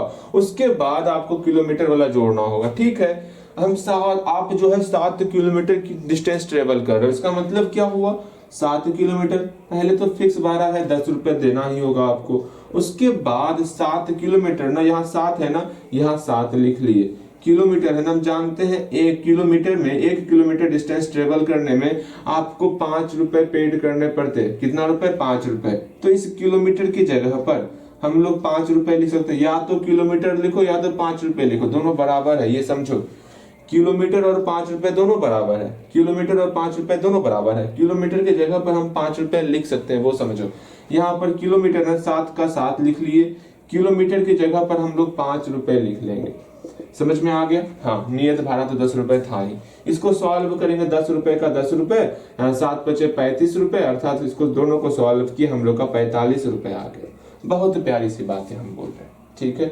अगर मान लो भैया हमका जो है ना हम एक काम करते हैं, ये साथ ये बातें समझ में आ गई। अगर हम आपको नियत भाड़ा बताए ही ना, आपको ये किलोमीटर पर किलोमीटर भाड़ा बताए ही ना, आपको हम बोल दिए आपको फिक्स भाड़ा x रुपया लगेगा और नियत भाड़ा y रुपया पर किलोमीटर लगेगा। लो, अब कैसे बनाओगे? ये बना के दिखाओ तो। 5 रुपए 5 किलोमीटर का और 7 किलोमीटर का बना के दिखाओ तो बना पाओगे? अगर नियत भाड़ा x रुपया है और पर किलोमीटर भाड़ा y रुपया है तो कैसे बनाओगे? बताओ तो कैसे बनाओगे? भैया हम बताएंगे ना, काहे परेशान हो रहे हैं, हम बताएंगे। बना तो एक बार। 5 किलोमीटर में कितना रुपए पेड करोगे आप और 7 किलोमीटर में कितना रुपए पेड करोगे आप? प्रयास करना, सिर्फ प्रयास करना और कछु ना करना है। भैया सुनिए ना, इतना भारी सिर्फ हम ही को देते हैं बनाने के लिए, हल्का तो आप बना लिए। आपको बनाना है ना, प्रयास करो ना, भारी हल्का क्या होता है, आखिर आपको ही प्रयास करना है ना। बिल्कुल प्रयास करो एक बार, उम्मीद करते हैं बन गया होगा। बन गया होगा। यहाँ देखोगे, यहाँ पर 5 किलोमीटर की बात की जा रही है ना। हाँ, अब क्या किया जाए, हम 5 किलोमीटर इसको चलाएंगे। चल मेरी धन्यो छुक, ये 5 किलोमीटर जाएगी। जब 5 किलोमीटर जाओगे, पहला तो फिक्स भाड़ा आपको x रुपए देना ही होगा, ठीक है। यहाँ 5 है तो यहाँ 5 लिख लिए, यहाँ कुछ नहीं है, गुना का गुना। हम जानते हैं किलोमीटर किसके बराबर होता है भैया? किलोमीटर जो है y रुपए के बराबर होगा। समझ में आ रहा है? किलोमीटर किसके बराबर होगा? y रुपए के बराबर होगा, अर्थात किलोमीटर के जगह पर हम लोग y लिख सकते हैं। ठीक है, y लिख सकते हैं। ठीक भैया, रुपए लिखना है रुपए लिख सकते हो, लेकिन इक्वेशन बना रहे हैं ना, रुपए को छोड़ देना। अर्थात मेरा इक्वेशन क्या बन गया? यहाँ पर 5 का 5, ये बराबर का बराबर, ये x प्लस 5y, ये हम लोग का एक इक्वेशन बन गया। देख लो, ध्यान से देखो, इसी प्रकार आपको इक्वेशन बनाने सीखना होगा। अगर आप 7 किलोमीटर डिस्टेंस ट्रेवल कर रहे हो तो आप कितना रुपए पेड करोगे, इस पर आधारित एक इक्वेशन बनाओगे आप। चलो बनाओगे आप पहले, हल्दी। उम्मीद करते हैं बन गया होगा। यहाँ देखो, ध्यान से समझना, सब कुछ समझ में आ जाएगा। हम इसको जो है 7 किलोमीटर डिस्टेंस ट्रेवल करवा रहे हैं। पहला तो फिक्स है कि आपको x रुपए पेड करने ही होंगे। फिर उसके बाद जो है यहाँ 7 किलोमीटर है ना, 7 है, 7 का यहाँ 7 आ गया, बीच में कुछ नहीं तो गुना हो गया। किलोमीटर किसके बराबर है भैया? किलोमीटर y रुपए के बराबर है, तो यहाँ y लिख लिए। अर्थात ये 7 किसके बराबर हो गया? ये x प्लस 7y के बराबर हो गया। कितने अच्छे तरीके से इसको हम लिखे। कहाँ पर डाउट है? सब कुछ बेहतर तरीके से, बहुत प्यारे तरीके से हम लोग बनाए हैं।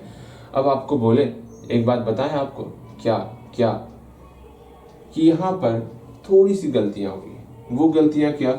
यहाँ पर कभी भी ये 5 किलोमीटर इस 5 रुपए के बराबर नहीं होगा। यहाँ पे रुपए, टोटल रुपए लिखने होते हैं। ठीक है, अर्थात यहाँ पर ये नहीं होगा। हम आपको यही बताना चाह रहे थे। सुनो, यहाँ पर ये क्यों नहीं हुआ, ध्यान से समझना। ये किलोमीटर है ना, ये रुपए हम निकाले हैं ना, ये रुपए निकाले। कभी रुपए और किलोमीटर आपस में बराबर होगा? नहीं बराबर होगा। हम सोच रहे थे आप हमसे ये सवाल पूछोगे, लेकिन नहीं, आप यहाँ पर क्या सोच के चलो भैया, जो बता देंगे वो सही हो जाएगा। कोई बात नहीं। आपको ये समझ में आया किस प्रकार से हम भाड़ा निकालते? ये आपका रुपए है, ये आपका रुपए है। ठीक है, अब हम इस प्रश्न को पढ़ेंगे और आपको समझाएंगे आखिर ये बराबर क्यों नहीं हुआ, हम पहले गलती क्यों लिखे। आपके मन में थोड़ा सा डाउट डालने के लिए, मन में कुछ ना कुछ डाउट जरूर आया होगा। उस डाउट को हम जब प्रश्न सॉल्व करवाएंगे ना, उस डाउट को सॉल्व कर देंगे। ठीक है, ऐसा क्यों किए, कारण समझ में आ जाएगा। चलो जल्दी से, अब आप क्या करोगे, प्रश्न को पहले एक बार पढ़ लो। हाँ, आप प्रश्न पढ़ोगे, आपको बेहतर तरीके समझ में आएगा। प्रश्न को एक बार पढ़ लो। प्रश्न पढ़ने के बाद थोड़ा देर प्रश्न को पढ़ के पहले सोचोगे आप, क्या आपसे बनेगा। सोचने के बाद अब मेरी बातों को सुनोगे। यहाँ बोला गया एक नगर में टैक्सी के भाड़े में एक नियत भाड़ा, देख लो यहाँ नियत भाड़ा की बात हो रही है, एक नियत भाड़ा की बात हो रही है। एक नियत भाड़ा के अतिरिक्त चली गई दूरी पर भाड़ा सम्मिलित किया जाता है, अर्थात नियत भाड़ा भी है और दूरी के आधार पर भाड़ा भी है। दो तरह का भाड़ा लगाया जा रहा है टैक्सी पर, जैसे कि हम लगा रहे थे, मेरा ही कॉपी करेगा तू, हाँ ऐसे नहीं करते ना, अर्थात जो हम काम कर रहे थे वही काम ये भी कर रहा है, ठीक है। अब ये जो है 10 किलोमीटर दूरी के लिए कितना जा रहा है, ये 10 किलोमीटर दूरी जा रहा है। 10 किलोमीटर अगर दूरी जाता है तो वो 105 रुपए भाड़ा लेता, अच्छी बात है, अच्छी बात है। अगर वो 15 किलोमीटर दूरी जाता है तो वो कितना रुपए भाड़ा लेता है, 155 रुपए भाड़ा लेता, लेकिन बताया ही नहीं और नियत भाड़ा कितना है, हाँ? और प्रति किलोमीटर भाड़ा कितना है, नहीं बताया। यहाँ पूछ ही रहा था कि नियत भाड़ा क्या होगा और प्रति किलोमीटर भाड़ा क्या होगा, बताइए आप। हाँ, एक बार फिर से समझोगे। एक टैक्सी है जो कि नियत और दूरी के आधार पर भाड़ा लेता है। अगर वो 10 किलोमीटर जाता है तो 105 रुपए लेता है और 15 किलोमीटर जाता है तो 155 रुपए लेता है। तो बताना है नियत भाड़ा और प्रति किलोमीटर भाड़ा क्या होगा, वो बताना है। उसके बाद ये अलग क्वेश्चन है, ये बाद में बताएंगे। अगर आप मान लो आपको 25 किलोमीटर जाना होगा तो कितने रुपए पेड करने होंगे, ये सारी बातें। अब यहाँ ध्यान से मेरी बातों को समझोगे, समझ में आएगा। अब हम मान लेते हैं नियत भाड़ा x रुपए है और प्रति किलोमीटर भाड़ा क्या बोले, प्रति किलोमीटर भाड़ा y रुपए, मान लिए ना, प्रति किलोमीटर भाड़ा कितना है, y रुपए, ये मान लिए हम लोग। अब बताओगे अगर आपको 10 किलोमीटर जाना है, अगर आपको 10 किलोमीटर जाना है तो उस कंडीशन में भाड़ा कितना पेड करोगे। अगर आपको 10 किलोमीटर जाना है तो भाड़ा कितना पेड करोगे। अगर आपको 15 किलोमीटर जाना है तो भाड़ा कितना पेड करोगे। जल्दी से बना के दिखाओ, जो अभी बनाए हो ना सेम वही चीज यहाँ पर करना है आपको।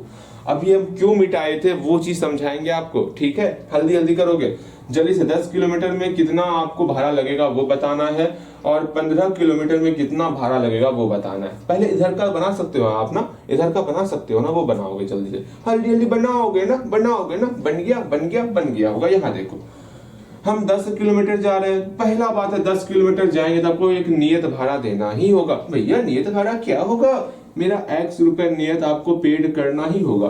अब 10 किलोमीटर की बात कर रहे हैं, स्टार्टिंग में 10 है तो यहाँ 10 लिख लिए, बीच में कुछ नहीं तो गुना का गुना।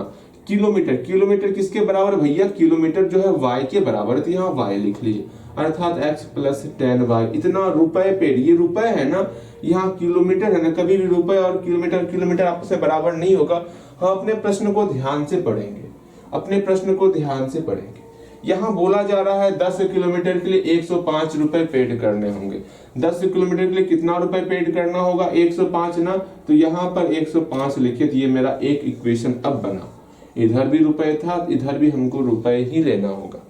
समझ में आया हम क्यों मेटा मेटा के समझा रहे थे आपको।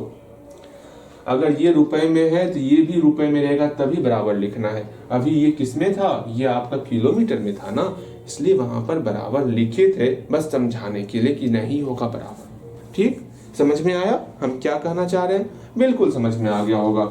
अगर 15 किलोमीटर की बात करें, ध्यान से समझना, 15 किलोमीटर की बात करें, इस पर तो एक फिक्स भाड़ा x रुपए लगेंगे ही लगेंगे आपको, अच्छी बात है। अब यहाँ 15 किलोमीटर है ना, 15 है तो यहाँ 15 लिख लिए, बीच में कुछ नहीं है तो गुना का गुना हो गया। किलोमीटर, किलोमीटर किसके बराबर है, y रुपए के बराबर, यहाँ y आ गया। हाँ भैया समझ में आ गया, समझ में आ गया, बेहतर तरीके से समझ में आ गया। अब क्या करना होगा, सिंपल सा, यहाँ पर x का x हो गया, 15y का 15y हो गया। लेकिन क्या इसको हम 15 के बराबर करें, नहीं, ये रुपए में निकला है ना, ये रुपए है ना, x रुपए y रुपए है ना, x रुपए y रुपए है ना, सब ये रुपए में निकला है, हमको इधर रुपए लिखना होगा। 15 किलोमीटर के लिए कितना रुपए दिया हुआ, 155 रुपए ना, यहाँ पर 155 रुपए हो गया। ये बातें समझ में आई किस प्रकार इक्वेशन को हम लोग लिखते हैं। समझ में आया कि समझ में ना आया, आ गया ना, आया ना, बिल्कुल आपको समझ में आया होगा। ठीक है, अब हम बताते हैं कैसे कैसे बनाना है। ओके, कैसे बनाना है वो सीख लो। कितने नंबर का आपका ये 5.2 का 5.2 चल रहा था ना, उसी का शायद 4 नंबर है। अब 4 5 6 एक लास्ट क्वेश्चन और बचा होगा इसके अलावा। यहाँ ध्यान दो, कैसे बनाना है समझते हैं। हम लोग को क्या क्या निकालना है, प्रति भाड़ा निकाल, नियत भाड़ा निकालना है और प्रति किलोमीटर भाड़ा निकालना है। इसी को x और y मान लेते हैं। माना कि मेरे साथ सोचोगे, माना कि नियत भाड़ा कितना है, माना कि नियत भाड़ा कितना है भैया x रुपए, ठीक है। और प्रति किलोमीटर भाड़ा कितना है, प्रति किलोमीटर भाड़ा सीधा इंग्लिश में लिखते हैं ना, किया हम लिख देंगे, समझ में आ जाएगा। किलोमीटर भाड़ा, प्रति किलोमीटर भाड़ा कितना है, y रुपए। एक डाटा यहाँ बनाएंगे, एक क्या करेंगे, यहाँ डाटा बनाएंगे, ठीक है। उसके अनुसार यहाँ पर काम करने वाले, तो ध्यान से मेरी बातें सुनोगे, समझ में आ जाएगा। यहाँ पर लिखेंगे, एक डाटा बनाएंगे, किलोमीटर लिखेंगे, ठीक है, लिख लिए। यहाँ पर लिखेंगे उसमें रुपये, कितना रुपए खर्च हो रहा है किलोमीटर के लिए। यहाँ पर लिखेंगे इक्वेशन, ठीक है, लिख लिए। समीकरण, जिसका हिंदी होता है समीकरण, लो हिंदी में लिख देते हैं, ठीक है, समीकरण। अब समझो, अगर एक चार्ट बनाए हम लोग, एक क्या किए, चार्ट बना लिए। अगर हम लोग को 10 किलोमीटर जाना होता था, 10 किलोमीटर, तो कितने रुपए पेड करने होते थे भैया, 10 किलोमीटर के लिए हम लोग को 105 रुपए पेड करने होते थे। यहाँ लिख देते हैं, समझ में आएगा, 105 रुपए पेड करने होते हैं, ठीक है। और 15 किलोमीटर के लिए 155 रुपए, 15 किलोमीटर के लिए कितना, 155 रुपए, ठीक है। लेकिन 10 किलोमीटर में अगर समीकरण बनाना होगा, अगर मेरे पास नियत भाड़ा और प्रति किलोमीटर भाड़ा दिया हुआ है, तो कैसे समीकरण बनाएंगे। हम जानते हैं ना, समीकरण बनाने के लिए 10 किलोमीटर पे पहले नियत भाड़ा लगेगा। नियत भाड़ा कितना है, x रुपए है ना, तो पहले तो x रुपए लग जाएगा, ठीक है। अब 10 किलोमीटर चलना है ना, यहाँ 10 है, 10 का 10 लिख लिए। किलोमीटर किसके बराबर है भैया, किलोमीटर जो है किसके बराबर है, y के बराबर है ना, तो किलोमीटर की जगह हम लोग y लिख लेंगे, तो यहाँ y लिख लिए, अर्थात दोनों गुना होकर tan y होगा। डायरेक्ट आप लिख लोगे tan y, x plus tan y हो गया। समझ में आ रहा है, बिल्कुल समझ में आ रहा होगा। 15 किलोमीटर चलना है तो कितना आपको पेमेंट करना होगा, समीकरण क्या होगा। 15 किलोमीटर के लिए पहले आपको नियत भाड़ा x रुपए देना ही होगा। फिर 15 किलोमीटर चल रहे हैं ना, 15 का 15 लिख लिए, ठीक है। किलोमीटर को हम लोग क्या बोल सकते हैं भैया, किलोमीटर को हम लोग बोल सकते हैं क्या, y बोल सकते हैं। तो यहाँ y आ गया, 15y हो गया। समझ में आ गया, समीकरण समझ में आ गया। वरना हम डायरेक्ट भी बना सकते थे, लेकिन नहीं, आपको समझाने के लिए एक चार्ट बना दिए। ओके, समझ में आ गया, बिल्कुल। अब यहाँ पर लिखना है आपको, सारी बातें समझ में आ गई होंगी। यहाँ पर सिंपल सा इक्वेशन बन जाएगा। क्या बनेगा, देयरफॉर नाउ। अब क्या करेंगे हम लोग, अब सिंपल सा एक काम करेंगे, समझना। ये भी आपका रुपए है, ये भी आपका रुपए है। x रुपए में है ना, y रुपए में है ना, ये भी आपका रुपए है, ये भी आपका रुपए, दोनों आपका बराबर होगा। अर्थात x plus 10y equal to 105 रुपए हो गया, ठीक। रुपए को नहीं लिख रहे इक्वेशन में। ये आपका पहला इक्वेशन हो गया। Again x plus 15y equal to 155 हो गया। ये आपका सेकेंड इक्वेशन हो गया। दोनों इक्वेशन को आप सॉल्व करोगे, इसको सॉल्व करोगे, इसको सॉल्व करोगे, और सिंपल सा आप x और y का मान निकाल सकते हो। x और y का मान कैसे सॉल्व करना है पता है ना, हाँ, प्रतिस्थापन विधि से। आपको स्टेप फर्स्ट क्या करना होगा भैया, हमें पता है क्या करना होता है। इसमें से कोई एक इक्वेशन आप चूज करोगे। यहाँ पर स्टेप फर्स्ट में आपकी इच्छा है, आपको क्या करना है। अपने मन से इक्वेशन फर्स्ट चूज कर लो, या फिर इक्वेशन सेकेंड चुन लो। सिंपल हम इक्वेशन फर्स्ट चुन लेते हैं। हाँ भैया ठीक है, इक्वेशन फर्स्ट में या तो x का मान निकालो या तो y का मान निकालो। हम लोग x का वैल्यू निकाल लिए। अब फर्स्ट और x का वैल्यू निकाल चुके हैं। स्टेप 2 में क्या करना है भैया, सिंपल सा एक काम करते हैं। क्या काम करते, अब हम स्टेप फर्स्ट ले चुके, मतलब इक्वेशन फर्स्ट ले चुके हैं। अब हम लोग इक्वेशन फर्स्ट को नहीं लेंगे, अब इक्वेशन सेकेंड को लेंगे। इक्वेशन सेकेंड लिए, इक्वेशन सेकेंड में इस फर्स्ट वाले अर्थात x का वैल्यू पुट करेंगे। जैसे इसमें x का वैल्यू पुट करेंगे, हम लोग का y का मान निकल जाएगा, ठीक है। उसके बाद आप x का वैल्यू निकाल सकते हो। ये आपका सिंपल सा रूल है, आराम से बना सकते हो, कहीं कोई दिक्कत नहीं। इसी को हम लोग प्रतिस्थापन विधि कहते हैं। प्रतिस्थापन विधि से आपको बनाना है, बन जाएगा। जैसे ही आपका x और y का वैल्यू निकल जाएगा, यहाँ पे लिखना है अतः क्या लिखोगे, नियत भाड़ा इक्वल टू x रुपए, नियत भाड़ा इक्वल टू x रुपए, अर्थात x का जो वैल्यू निकला वो यहाँ लिख लेना है, और प्रति किलोमीटर भाड़ा इक्वल टू y रुपए, जो आपका y का वैल्यू निकला आप यहाँ पर लिख लोगे। आपका x रुपए y रुपए से आपका नियत भाड़ा और प्रति किलोमीटर भाड़ा निकल जाएगा। फिर अगेन पुनः एक काम करोगे, क्या काम करोगे, 25 किलोमीटर के लिए भाड़ा निकालना है ना, तो यहाँ लिखना होगा क्या पुनः 25 किलोमीटर के लिए भाड़ा क्या हो जाएगा। 25 किलोमीटर के लिए भाड़ा, भैया 25 किलोमीटर के लिए भाड़ा की बात कर रहे हैं। सुनो कैसे निकालेंगे, 25 का 25 लिख दे। सुनो भाड़ा कैसे निकालते, पहले नियत भाड़ा आता है, नियत भाड़ा x आ गया, ठीक है। 25 किलोमीटर है ना, 25 का यहाँ 25 आ गया। हाँ भैया किलोमीटर किसके बराबर है, भैया किलोमीटर जो है ना ये y के बराबर है, तो किलोमीटर की जगह पर हम लोग y लिख लेंगे, अर्थात 25y हो गया। बातें समझ में आ गई। तो x प्लस 25y आपका आ चुका है। x का वैल्यू निकाल चुके हो, y का वैल्यू निकाल चुके हो। यहाँ x का वैल्यू पुट करोगे, यहाँ y का वैल्यू पुट करोगे, वैल्यू पुट करके सॉल्व करोगे, आपको भाड़ा भी निकल जाएगा। बस इस प्रकार बनाना है। उम्मीद करते हैं आप खुद से सॉल्व करोगे। क्या लगा था भैया सॉल्व करेंगे, कदापि ऐसी भूल मत कर सोचना मन में, नहीं बनेगा फिर बताएंगे। ओके बिल्कुल, ये आपको खुद प्रयास करना है और बनाओगे आप। हम सिर्फ समझाएंगे अच्छे तरीके से, हाँ आपको क्या विचार रखना है, किस प्रकार सॉल्व करना है, वो सारी बातें समझाएंगे। एक और ये क्वेश्चन समझाएंगे, ध्यान से समझ लोगे आप। और क्या करना है, बस समझना है आखिर कैसे करना है, क्या करना है, समझ ही तो डेवलप करना है ना। मेरा काम है आपको समझाना और बाकी आप सॉल्व करोगे। समझ में नहीं आएगा, सॉल्व नहीं होगा, फिर मैं हूं ना, परेशान मत होना। चलो नेक्स्ट 5वां नंबर क्वेश्चन हम लोग देखते हैं। आप 5वां नंबर क्वेश्चन को अभी नहीं पढ़ोगे, ठीक है, पहले मेरी बातों को सुनोगे, उसके बाद बेहतर क्वेश्चन है। इस तरह क्वेश्चन एग्जाम में आता है, ठीक है, एग्जाम में पूछा जाता है इस प्रकार का क्वेश्चन, तो अच्छे तरीके से इसको समझना है, ठीक। यहां देखो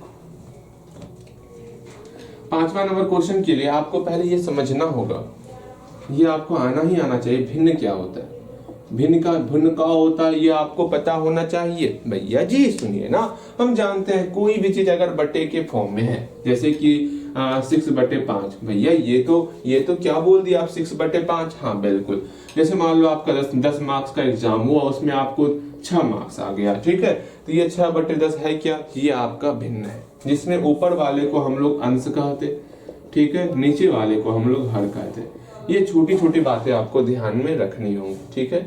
अगर हम बोले कि कोई भिन्न दे दिया आपको, हाँ कोई भिन्न है आपके पास, अगर उसमें आप 1 जोड़ोगे ना, उस भिन्न में अगर आप 1 जोड़ते हो ना, तो वो भिन्न जो है 3/2 हो जाती है। हम क्या बोले, कोई भिन्न आपके पास है, उस भिन्न में यदि आप 1 जोड़ते हो ना, यदि आप 1 जोड़ते हो तो वो 3/2 हो जाती है। भैया अब क्या करें हम, अब क्या करें, कुछ समझ में नहीं आ रहा, हमको भिन्न निकालना है। भिन्न में अगर हम 1 जोड़ते हैं तो 3/2 हो जाता है। इसका मतलब क्या हुआ, हमको तो भिन्न पता ही नहीं है। जब हमको भिन्न नहीं पता रहेगा, उसको मान लेंगे, क्या मान लेंगे, ओए मेरे प्यारे भिन्न, मेरे सबसे अच्छे भिन्न, आपको हम मान लेते हैं, क्या मानेंगे, भिन्न को हम x/y मान लेंगे।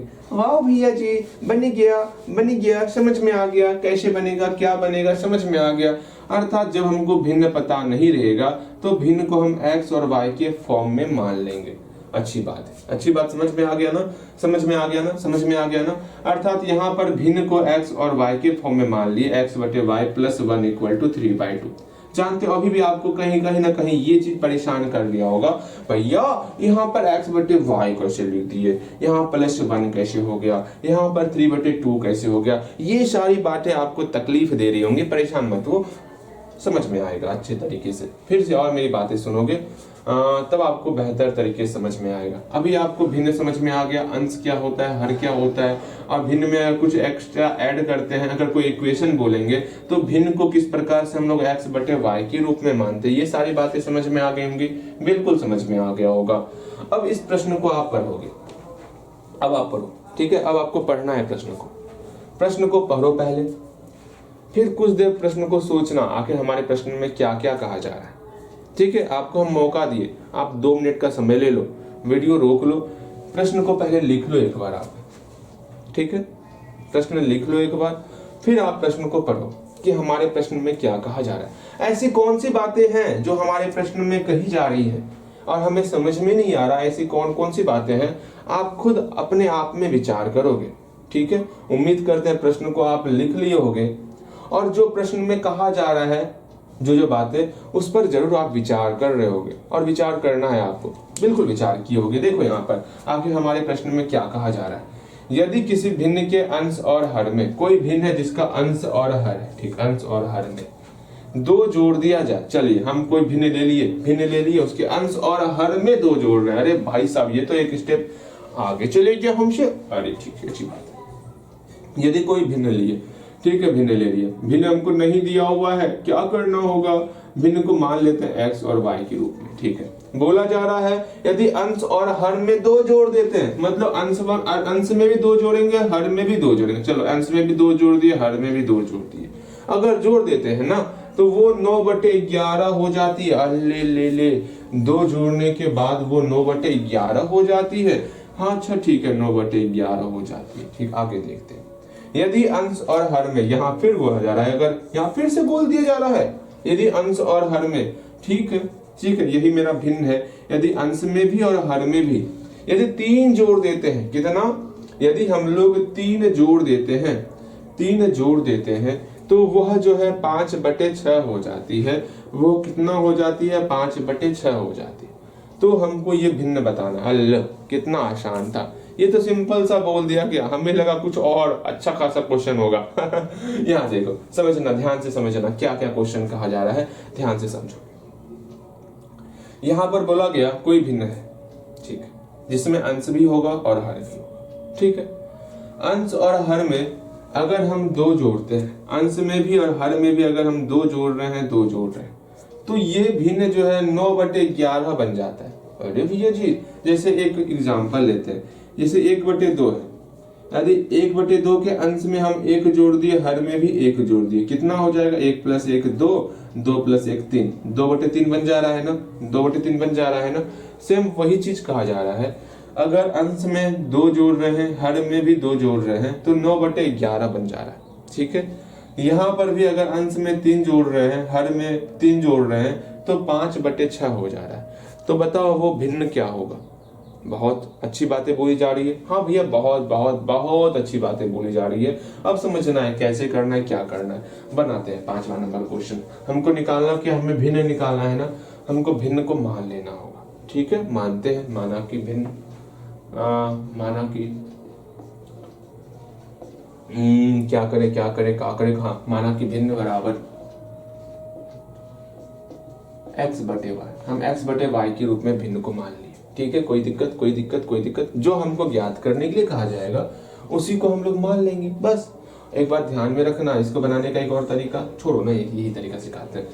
भिन्न को हम x/y मान लिए, हाँ भैया ठीक है, x/y मान लिए। अब बारी बारी से जो हमको प्रश्न में कहा जा रहा है उसको लिखेंगे अकॉर्डिंग टू क्वेश्चन, अर्थात प्रश्नानुसार। प्रश्न के अनुसार देखो क्या कहा जा रहा है।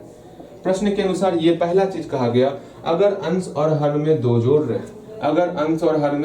रहे हैं, तो वो 9/11 हो जाता है। अंश और हर ले लिए, अगर दोनों में हम 2 जोड़ देंगे तो वो आपका 9/11 हो जाता है, ठीक है। एक और इक्वेशन बोला जा रहा है, अगर अंश और हर में अगर हम 3 जोड़ रहे हैं तो वो जो है 5/6 हो जाता है। अगर 3 जोड़ रहे हैं, कितना जोड़ रहे हैं, 3 जोड़ रहे हैं, तो वो कितना हो जा रहा है, 5/6 हो जा रहा है। ये 2 बातें कही जा रही है। अब दोनों को कैसे सॉल्व करना है, तनिक इस पर विचार करो। आपको एक काम करना होगा, कोना कोनी मल्टीप्लाई करेंगे। ऐसा क्यों कर रहे हैं, इसको तो सॉल्व कर नहीं पाओगे। जब भी ऐसा फॉर्म आएगा ना, इधर पूरा का पूरा बटे है, इधर पूरा का पूरा बटे है, इसका मल्टीप्लाई इसके साथ, इसका मल्टीप्लाई इसके साथ, कोना कोनी काम करते हैं, ठीक। 11 का मल्टीप्लाई करेंगे किसके साथ, x + 2 के साथ, और 9 का मल्टीप्लाई करेंगे y + 2 के साथ। अच्छी बात है। अब मल्टीप्लाई करते हैं, यहाँ 11 × x 11x हो गया, हाँ भैया। 11 × 2 22 हो गया, इक्वल टू का इक्वल टू 9 × y 9y हो गया, प्लस का प्लस 9 × 2 18 हो गया। ठीक है, समझ में आ गया। इसमें x और y को एक तरफ लाएंगे, हाँ भैया ठीक है। 11x - 9y इक्वल टू, जो टर्म उधर ही रहने, इधर 18 है ना, 18 इधर आ गया। इस 22 को बराबर की इधर लेके आएंगे तो -22 हो जाएगा। बातें समझ में आ रही, बिल्कुल समझ में आ रहा होगा। कैसे क्या किए, 11x का 11x लिख लिए, ये 9y बराबर के इधर लेके आए तो -9y बन गया। ये 18 का 18 इस 22 को बराबर के इधर लेके आए तो -22 हो गया। अब यहाँ पर क्या करना है, सिंपल से इसको घटाएंगे। यहाँ पर आपका 2 भैया घटाएंगे, दांत तोड़ देंगे आपका। ये x का टर्म है, ये y का टर्म है, कैसे घट जाएगा? कॉमन ले सकते हो, घटा नहीं सकते हो। इसमें कुछ कॉमन आ रहा है क्या? नहीं आ रहा है, छोड़ देंगे। समझो, घटा मत दियो। ये छोटी छोटी गलतियां हैं जो परेशान कर देंगे आपको। दोनों सेम रहता है तब घटता है, ये समझना है आपको।